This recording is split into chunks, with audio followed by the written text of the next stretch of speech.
See, he got a upward motion. So we've been working on the tie-ins with the 7018 rod. We're going straight up. So he's actually now getting into it where he's mastering the technique. So it's all about practice now. Practice makes perfect. We have to do a lot of repetition. So the goal is to run stringer beads in all positions until you are able to start on your fillet welds, which is T-joints, lap joints, and stuff like that.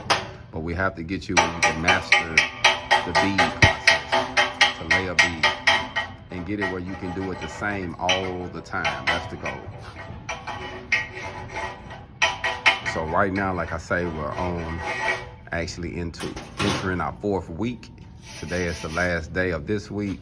The classes are Monday through Thursday, 4 hours a day, from 8 to noon or from 1 to 5. And practice make perfect, fam. So don't get discouraged when it's not looking the way you want it to look, but it will turn out right as you practice. And then fall back when you know you're doing something wrong, or I come up and I just correct certain things. And it allows you to understand it more, to grasp what you're doing wrong, so that way you can correct it. If it's just a slight angle, going too fast, not going close enough, because sometimes once you see that fire, you tend to go back a little bit and you don't keep your gap tight, or you will change your angle. They'll start off with an upward motion and then you end up going down with the rod. So you want to keep that position the same the whole time. And you see how he's using that soapstone to mark his line? It's wise to do that. That way you can actually see where you're going until you get the habit of seeing everything in one run. Like you'll see your distance and your travel speed and your puddle and how it's tying in. Once you get good, you'll see all of it. It'll be kind of like driving a standard, I say.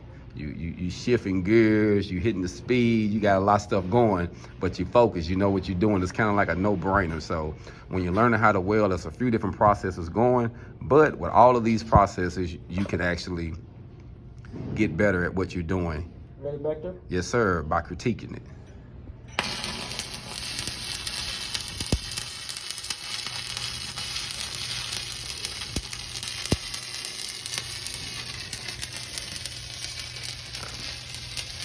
So just remember, the angle of your rod is very important.